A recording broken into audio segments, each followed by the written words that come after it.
अस्सलाम वालेकुम students, I am your biology teacher. Hope so आप सब खैरियत से होंगे। अल्लाह पाक आप लोगों को अपने हिफ्ज़ अमान में रखे। जी स्टूडेंट्स, जैसे कि लास्ट में हम गैसेस एक्सचेंज चैप्टर के बारे में पढ़ रहे थे और उसमें हमने गैसेस एक्सचेंज इन ह्यूमंस का पढ़ा था। तो उसको हमने पढ़ा था कि कैसे जो है ह्यूमंस में गैसेस एक्सचेंज होती है। अब गैसेस एक्सचेंज हमने सारा जो सिस्टम पढ़ा एनिमल्स में, मोस्टली वो एक सिस्टम है जो इस पूरे प्रोसेस को कैरी आउट करता है। वो उस प्रोसेस को उस सिस्टम को हम रेस्पिरेटरी सिस्टम कहते हैं।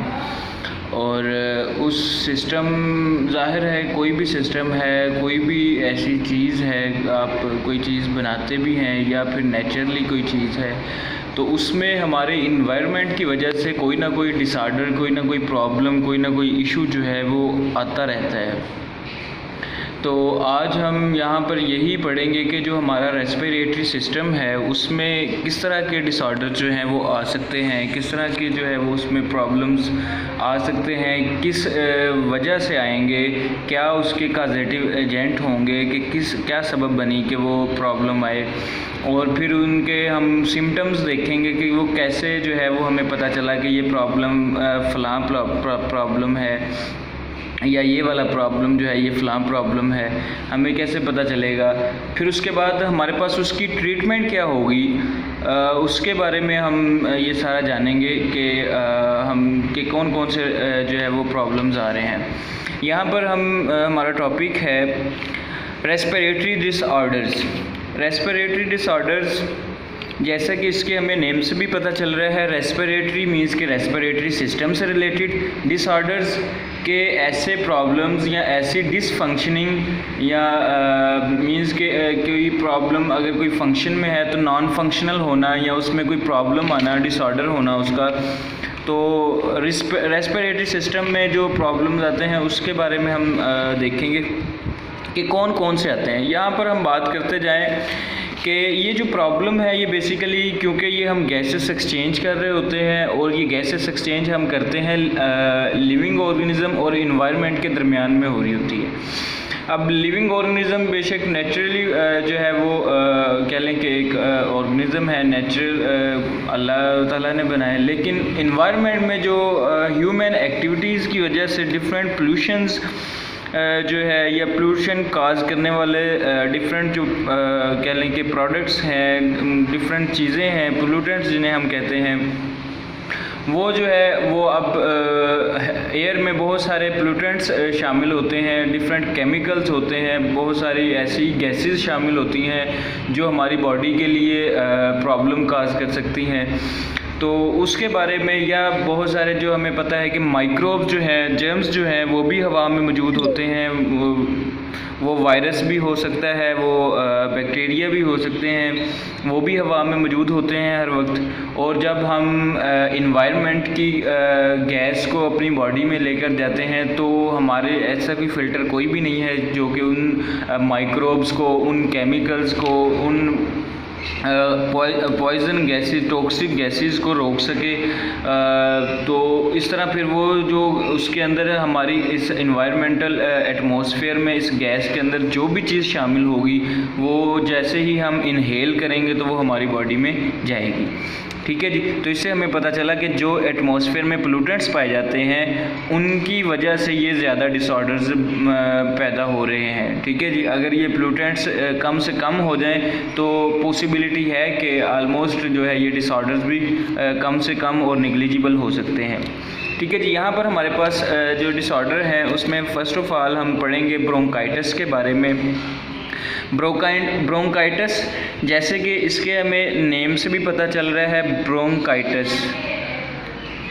ब्रोंकाइटिस, यहाँ पर ब्रोंकी हमने पढ़ा हुआ है। ब्रोंकी क्या होती है कि ट्रैकिया, जो कि एयर पैसेजवे में आता है, ट्रैकिया, ठीक है जी, कैनाल, विंड पाइप जिसे हम कहते हैं। ये ट्रैकिया जब चेस्ट कैविटी में जाता है तो ये 2 पार्ट्स में डिवाइड हो जाता है, 2 ब्रांचेस में डिवाइड हो जाता है, जो कि एक लेफ़्ट साइड की तरफ जाती है और एक राइट साइड की तरफ जाती है। ठीक है जी।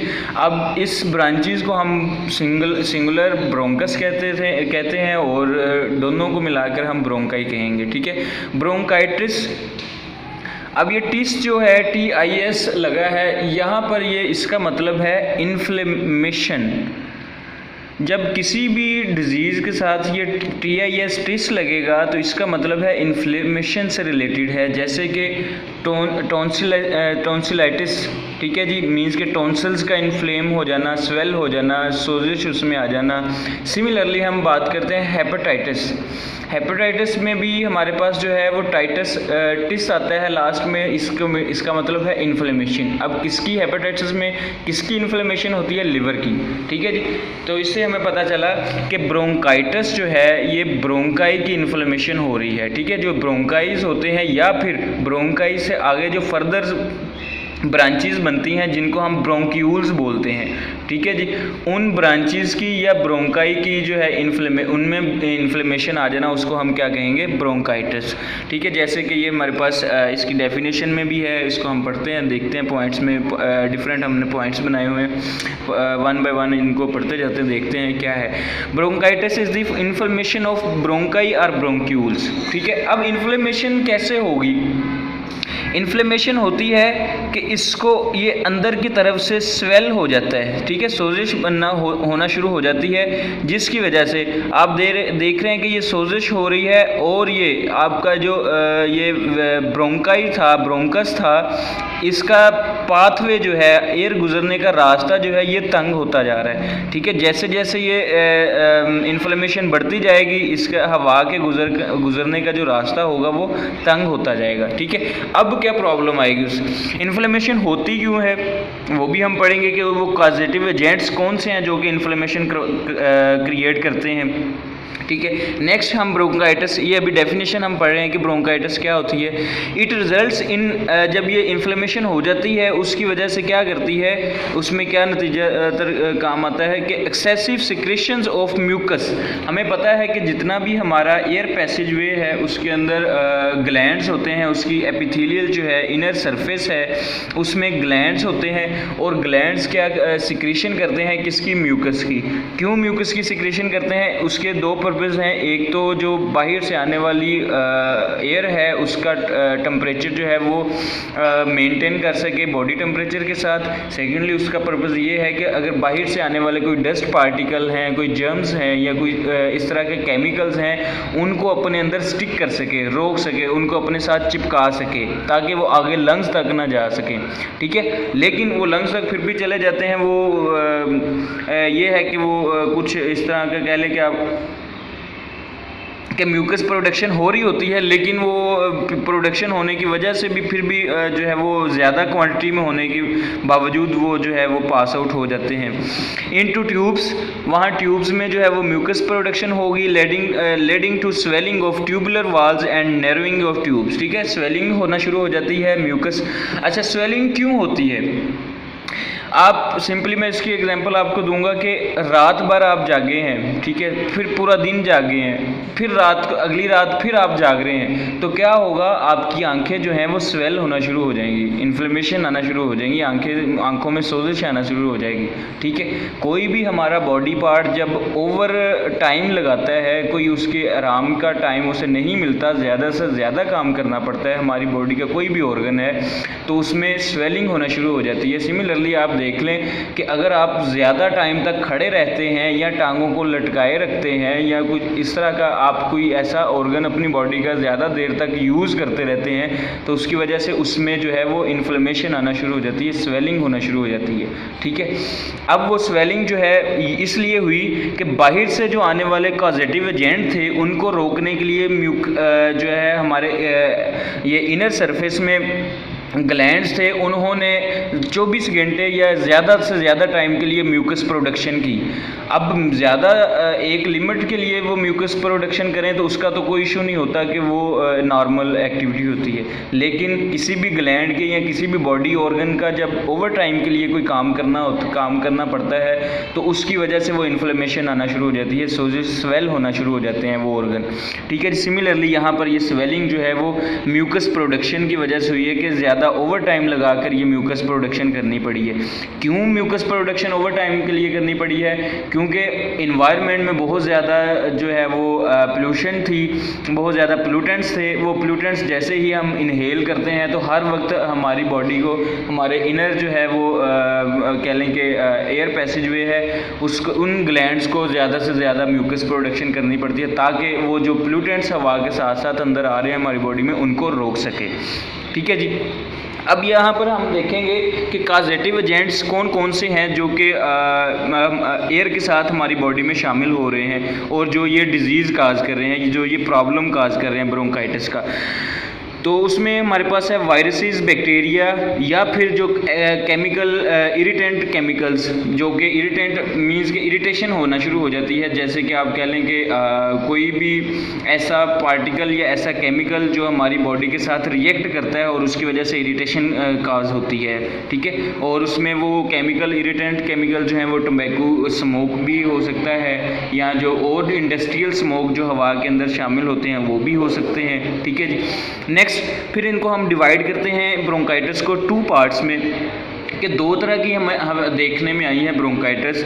वो 2 तरह की कौन कौन सी है? एक है एक्यूट ब्रोंकाइटिस एंड दूसरी है क्रोनिक ब्रोंकाइटिस।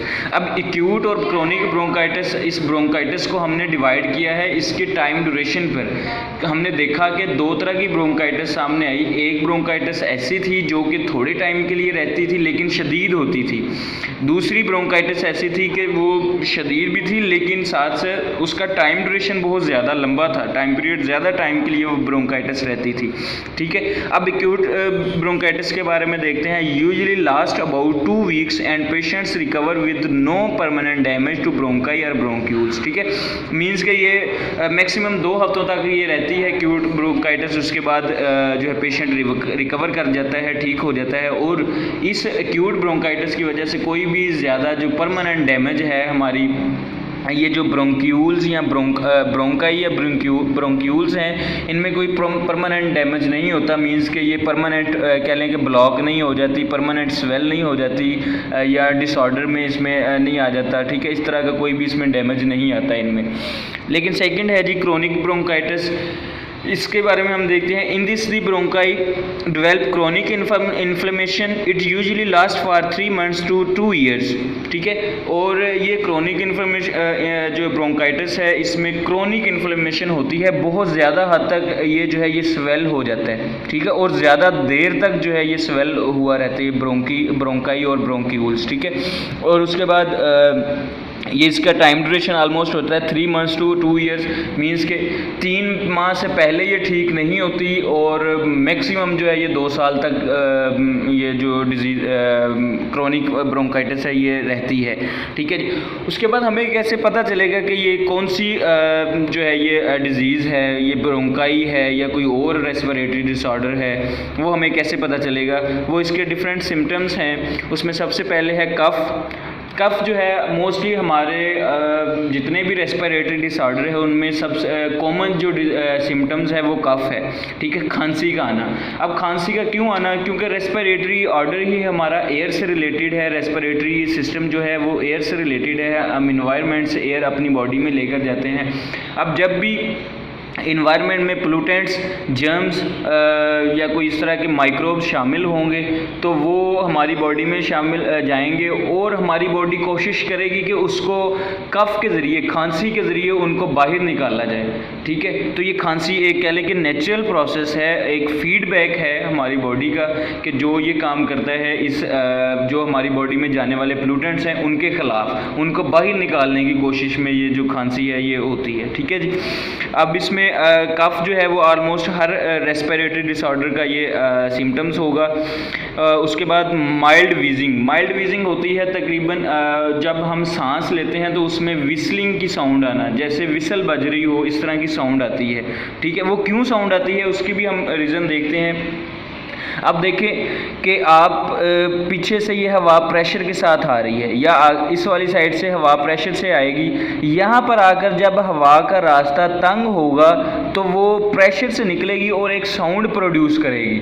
ठीक है। अब जैसे कि आप एग्जांपल इसकी ले लें कि आपके पास जो एयर फ्रेशनर है या फिर उसका कह लें कि आपके पास बॉडी स्प्रे है या उसके अंदर प्रेशर होता है। जब आप उस प्रेशर को आप थोड़े से छोटे से सुराख में से गुजारते हैं तो एक साउंड प्रोड्यूस होता है, ठीक है। सिमिलरली यहाँ पर ये जो एयर है उसका लंग्स के अंदर या बाहर वाली साइड में एक प्रेशर है। जब वो प्रेशर जो है इस छोटे से रास्ते से गुजरेगा तो वो एक साउंड प्रोड्यूस करेगा जिसको हम कहते हैं विस्लिंग साउंड या वीजिंग, ठीक है। माइल्ड वीजिंग का मतलब है दरमियानी सी वीजिंग, ना ज़्यादा क्रोनिक हो, ना ज़्यादा सीवियर होगी, ना नॉर्मल होगी, तो माइल्ड वीजिंग होगी, ठीक है। फीवर बुखार होगा और चिल्स सर्दी लगेगी एंड शॉर्टनेस ऑफ ब्रीथ और सांस का कम हो जाना, मीन्स के सांस हम जिसे कहते हैं सांस चढ़ जाना, सांस चढ़ता है बहुत ज़्यादा। आप हल्का सा थोड़ा सा कोई हल्की फुल्की आप कह लें कि एक्सरसाइज करें या थोड़ा सा वज़न उठाएं या इस तरह का काम करें तो आपको ज़्यादा जो है वो सांस चढ़ना शुरू हो जाएगा। छोटे छोटे सांस भी छोटे छोटे होंगे और आपको ज़्यादा तेज़ी से सांस आना शुरू हो जाएगा, ठीक है जी। शॉर्टनेस ऑफ ब्रीथ, ये तो थी हमारी ब्रोंकाइटिस। नेक्स्ट डिसऑर्डर हम देखते हैं रेस्पिरेटरी के बारे में कि रेस्पिरेटरी का डिसऑर्डर कौन सा है। वो है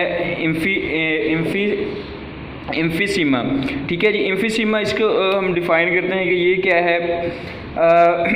फर्स्ट पॉइंट है इसका जी, डिफ़ाइन करते हैं डेफिनेशन इसकी, it is the destructions of walls of alveoli.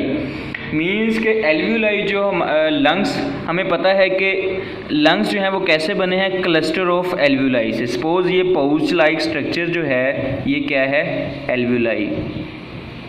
ये पाउच लाइक स्ट्रक्चर जो है ये एल्वुलाई है, ठीक है जी। और क्लस्टर ऑफ पाउचेस को हम कहते हैं, क्लस्टर ऑफ पाउचेस जो हैं वो क्या हो जाएंगी, ठीक है। ये हमारा एक साइड का लंग्स पोज।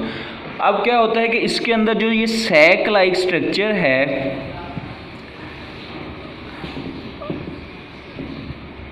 ये सैक लाइक स्ट्रक्चर जो है इनकी दीवारें, ये वाली दीवारें जो हैं ये ब्रेक डाउन होना शुरू हो जाती हैं, डिस्ट्रक्शन होना शुरू हो जाती है इनकी, जिसकी वजह से जब ये दीवारें टूटेंगी तो ये क्या करेगा, ये स्ट्रक्चर ऑलमोस्ट ये जो हमारा सैक लाइक स्ट्रक्चर है कुछ इस तरह का हो जाएगा। ये अंदर वाली सारी दीवारें ख़त्म हो गई, ठीक है। अब ये क्या हुआ, छोटी छोटी सैक्स की बजाय ये एक बड़ी सैक बन गई, ठीक है। उससे क्या फ़र्क आया, उससे ये फ़र्क आया कि ये हमें जहाँ पर हवा, ये हमें पता है कि हर सैक, सपोज ये कोई एक सैक है, ठीक है, जिसे हम एल्वुलाई कहते हैं, इसके बाहर जो है ये क्या है, कैपिलरीज, ब्लड है जहाँ पर डिफ्यूजन का अमल होगा और गैसेस एक्सचेंज होगी। जब ये जो इनकी वाल्स ख़त्म हो जाएंगी तो हमारे पास क्या होगा, सरफेस एरिया कम होता जाएगा। सपोज अब यहाँ पर जब तक ये एल्वुलाई थी तो हमारे पास ये सारी कैपिलरीज जो हैं इन सैक्स के बाहर वाली साइड पे ऐसे लगी हुई थी। मैक्सिमम सरफेस एरिया जो है वो इसको मिल रहा था कैपिलरीज को, ताकि डिफ्यूजन ज़्यादा से ज़्यादा हो सके, ठीक है। ये जो मैं अब लाइन ड्रा कर रहा हूँ ये आप समझें कि इन सैक्स के बाहर कैपिलरीज हैं जहाँ पर ब्लड जिनमें शामिल होता है और जिसमें डिफ्यूजन होती है, ठीक है। अब ये जब ये इनकी वाल्स ख़त्म होंगी तो इनका ये जो है ये ज़्यादा से ज़्यादा सरफेस एरिया ख़त्म हो जाएगा, कम हो जाएगा, फिर हमारे पास जस्ट ये सरफेस एरिया रह जाएगा, ठीक है। इनर सरफेस एरिया हमारे पास कम हो गया, जिसकी वजह से हमारी डिफ्यूजन का अमल जो है वो कम हो जाएगा। डिफ्यूजन का अमल कम होगा तो ब्लड के अंदर ऑक्सीजन कम से कम शामिल होगी और ब्लड से कार्बन डाइऑक्साइड जो है वो कम से कम निकल पाएगी, जिसकी वजह से जब ऑक्सीजन कम ब्लड में शामिल हुई तो हमारे कह लें कि डिफरेंट सेल्स तक जो है हमारे बॉडी में जितने भी बॉडी पार्ट्स के सेल्स हैं वहाँ तक ऑक्सीजन कम पहुँचेगी, सेलुलर रेस्पिरेशन कम होगी, एनर्जी प्रोडक्शन कम होगी, जिसकी वजह से वीक होते जाएंगे हम, ठीक है। सिमिलरली कार्बन डाइऑक्साइड बॉडी के अंदर ज़्यादा होगी, सफोकेशन होगी, आप वो ज़्यादा डिफ्यूजन के ज़रिए वो कार्बन डाइऑक्साइड जो है वो बाहर नहीं निकल पाएगी, ब्लड में शामिल रहेगी, जिसकी वजह से हमारे ब्लड को मूवमेंट को ऑक्सीजन को कैरी करने में अगेन प्रॉब्लम होगी और ये ऑक्सीजन का जो ब्लड के अंदर प्रॉब्लम है वो बढ़ता जाएगा, ठीक है जी। अब सेकंड पॉइंट है इसका जी, it results in large sacs but with less surface area for gases exchange. ठीक है, मींस के ये जब ये वाल्स टूट जाती हैं उसकी वजह से ये एक बड़ी लार्ज सैक बन जाती है, छोटी छोटी सैक्स ख़त्म होकर बड़ी सैक बन जाती है, लेकिन जिसका रिजल्ट क्या निकलता है कि इसका सरफेस एरिया जो है कम हो जाता है। सरफेस एरिया आपको मैं समझाता हूँ। सपोज़ हमारे पास एक कप है, चाय वाला कप है, ठीक है जी, चाय वाला कप है। अब उस चाय के कप में आपकी चाय जो है वो उसका सरफेस एरिया है जस्ट इतना, ठीक है। और एक तरफ हमारे पास है चाय वाली प्याली या बड़े बाउल में हमने चाय डाली हुई है, ठीक है। अब ये बड़े बाउल में, अब इसका सरफेस एरिया है ये वाला। अब मुझे ये बताएं कि छोटे कप में चाय जल्दी ठंडी होगी या फिर बड़े कप में, बड़े प्याली में, ठीक है, या फिर बड़े बाउल में। क्योंकि इसका सरफेस एरिया जो इन्वायरमेंट के साथ डिफ्यूजन का अमल होगा वो ज़्यादा से ज़्यादा इसको टच कर रहा है, सरफेस एरिया इसका ज़्यादा है, इसका सरफेस एरिया बिल्कुल कम है, जिसकी वजह से डिफ्यूजन का अमल जो है, हीट ट्रांसफॉर्मेशन का अमल जो है वो कम हो जाएगा। सिमिलरली बच्चे यहाँ पर भी यही प्रॉब्लम आता है कि जब ये सैक्स की वाल्स की डिस्ट्रक्शन हो जाती है, ब्रेकडाउन हो जाती है, तो ये एक बड़ी सैक लाइक स्ट्रक्चर बन जाता है, जिसकी वजह से सरफेस एरिया कम हो जाता है और डिफ्यूजन का अमल कम हो जाएगा, ठीक है जी। उसके बाद नेक्स्ट पॉइंट हम देखते हैं कि नेक्स्ट पॉइंट क्या है इसके बारे में। नेक्स्ट है as lung tissue breaks down lungs to not come back to their original shape during exhalation, so air can not be pushed out and trapped in the lungs. जी बिल्कुल, जब हमें पता है कि ये जो लंग्स हैं हमारे इलास्टिक होते हैं, मींस के कॉन्ट्रैक्ट और रिलैक्स हो सकते हैं। जैसा ही ये इसमें से निकलेगा इसका इनर स्ट्रक्चर जो है ये डैमेज होगा, ये ब्रेक्स होंगी इसकी वाल्स, तो ये लंग्स उस तरह की इसके अंदर इलास्टिसिटी नहीं रह जाएगी जैसे कि पहले थी, ब्रेकडाउन वाल्स की ब्रेकडाउन होने से पहले थी। तो उसकी वजह से जब इलास्टिसिटी कम हो जाएगी तो इसके अंदर जो हवा होगी ये उसको कंप्रेस नहीं कर पाएगी और ये हवा जो है वो ज़्यादा से ज़्यादा बाहर नहीं निकल पाएगी, जिसकी वजह से कुछ हवा जो है वो ऑलरेडी अंदर रह जाएगी। अगेन ये प्रॉब्लम आया कि हवा जो है वो हमारे लंग से बाहर नहीं जा पाएगी। जब हवा लंग से बाहर नहीं जा पाएगी तो गैसेस एक्सचेंज जो है वो कम से कम हो जाएगी, और गैसेस एक्सचेंज कम होगी, हमारे ब्लड में ऑक्सीजन कम शामिल होगी, ऑक्सीजन कम शामिल होगी तो एनर्जी सेलुलर रेस्पिरेशन कम होगी, और जिसकी वजह से एनर्जी प्रोडक्शन कम होगी। एनर्जी प्रोडक्शन कम होगी तो वो हम डिफरेंट एक्टिविटीज़ जो हैं वो विदाउट एनर्जी नहीं कर पाएंगे और ये प्रॉब्लम बढ़ता जाएगा। सिम्टम्स इसकी क्या हैं जी, कैसे हमें पता चलेगा कि ये एम्फिसीमा है या फिर ब्रोंकाइटिस है। इसमें सिम्टम्स है हमारे पास include shortness of breath, means कि सांस का कम हो जाता है, सांस का कम हो जाना, मींस शॉर्टनेस हो जाना, हमें ज़्यादा सांस चढ़ेगा, छोटा छोटा सांस हो जाएंगे तो ज़्यादा सांस चढ़ेगा। फटीग थकावट हो जाती है, थकावट इसलिए होती है कि एनर्जी प्रोडक्शन नहीं हो रही होती, ठीक है, इसलिए थकावट होना शुरू। रिकरेंट रेस्पिरेटरी इन्फेक्शंस, मींस कि इस तरह फिर जब एक दफ़ा इन्फेक्शन होता है तो इसी से रेस्पिरेशन से रिलेटेड बाकी भी जो डिफरेंट इन्फेक्शंस हैं वो होते रहेंगे, बार बार होते रहेंगे। एंड वेट लॉस, और इसमें हमारा वज़न कम हो जाएगा, वीकनेस होना शुरू हो जाएगी। वेट लॉस क्यों होगा? क्योंकि एनर्जी प्रोडक्शन नहीं हो रही, एनर्जी प्रोडक्शन नहीं होगी, हम कोई काम नहीं कर पाएंगे, हम काम नहीं कर पाएंगे तो हमारी जो फूड की डाइजेशन है वो भी स्लो डाउन हो जाएगी। इवन कि हमारे स्टमक में को भी वर्किंग करने के लिए एनर्जी चाहिए, जब एनर्जी नहीं मिलेगी तो स्टमक की डाइजेशन भी नहीं हो पाएगी, जब डाइजेशन नहीं होगी तो हमें न्यूट्रिएंट्स नहीं मिलेंगे, जिसकी वजह से हमारा वेट लॉस बढ़ता जाएगा, वेट लॉस होता जाएगा और हम वीक होते जाएंगे, ठीक है जी। उसके बाद कहता है कि मोस्टली ये जो डिज़ीज़ है इसका हमें पता तब चलता है जब 50 to 70% जो पेशेंट के लंग्स होते हैं वो लॉस्ट हो जाते हैं, ज़ाया हो जाते हैं। उसके बाद ये पेशेंट को ये सिम्टम्स शो होना शुरू होती हैं, फिर पता चलता है। तो तब तक 50 to 70% लंग्स कह लें कि लंग्स टिश्यू ख़त्म हो चुके होते हैं, ये ब्रेक डाउन हो चुके होते हैं हैं उसके बाद जो है ये इसकी कह लें कि ट्रीटमेंट भी बहुत मुश्किल हो जाती है, रिकवर होना बहुत मुश्किल हो जाता है, ठीक है। और नेक्स्ट है when the symptoms of emphysema appear, ठीक है। उसके बाद नेक्स्ट टॉपिक पॉइंट है level of oxygen in blood may get so low that it's causes serious complication. Trauma की तरफ भी जा सकते हैं, जिसे हम कहते हैं कि जी सट्टा तारी हो गया, ठीक है जी। मीन्स के ट्रॉमा जाहिर है जब आपके अंदर एनर्जी नहीं होगी, आप हिलजुल नहीं पाओगे, इवन अपनी आंख भी नहीं झपक पाओगे, तो वो उसे हम कहते हैं सट्टा तारी, ट्रॉमा प्रॉब्लम आ गया, ठीक है जी। उसके बाद नेक्स्ट हमारे पास थर्ड जो है रेस्पिरेटरी डिसऑर्डर निमोनिया। ये मोस्टली आप लोगों ने सुना होगा और ये मोस्टली बच्चों में जो है छोटे बच्चों में ये ज़्यादा प्रॉब्लम आता है। आप लोगों ने अक्सर सुना होगा निमोनिया बच्चों को हो गया है, ठीक है। तो इसके बारे में हम देखते हैं कि ये होता क्या है, इसको डिफाइन करते हैं। It is an infection of lungs, means lungs से रिलेटेड जो है ये इन्फेक्शन है, लंग्स के अंदर कोई इन्फेक्शन होता है, किस वजह से होगा, कैसे होगा, ये हम पढ़ते हैं। If this infection effects both lungs called double pneumonia. अगर तो एक लंग को ये इफ़ेक्ट करेगा ये इन्फेक्शन, तो हम इसको सिंपल हम निमोनिया से कहेंगे। अगर ये दोनों लंग्स को इफ़ेक्ट किया हुआ है इस इन्फेक्शन ने, तो इसको हम डबल निमोनिया कहेंगे, ठीक है जी। अब इसका जो है वो कॉजेटिव एजेंट वो ये है, सॉरी लास्ट हमारा एम्फीसीमा में कॉजेटिव एजेंट जो है वो रह गया। उसमें भी हमारे पास मोस्टली कॉजेटिव एजेंट्स जो है वो कह लेंगे पोल्यूटेंट्स ही आ जाते हैं, लेकिन मेजर जो कॉजेटिव एजेंट है उसमें आएगा टोबैको स्मोक, ठीक है। सिगरेट का स्मोक जो है वो मेजर उसमें एजेंट है। बाकी डिफरेंट पोल्यूटेंट्स वो भी उसमें हेल्पफुल होते हैं, लेकिन सिगरेट स्मोक जो है वो सबसे ज़्यादा उसका मेजर कॉजेटिव एजेंट्स है। निमोनिया की हम बात कर रहे हैं जी, उसमें डबल निमोनिया हम कहेंगे। इसका कॉजेटिव एजेंट जो है जो जिसकी वजह से ये निमोनिया होता है, ये मोस्टली इसका बैक्टीरिया है जिसका नेम है स्ट्रेप्टोकोकस निमोनियाई, ठीक है। अब ये इसके नेम से हमें पता चल रहा है स्ट्रेप्टोकोकस निमोनियाई, ये इस बैक्टीरिया के नेम पे हमने इस डिज़ीज़ का नेम रखा है, क्योंकि इस बैक्टीरिया की वजह से ये डिज़ीज़ होती है और इसकी वजह से हमने इस डिज़ीज़ का नेम भी निमोनिया रख दिया है, ठीक है जी।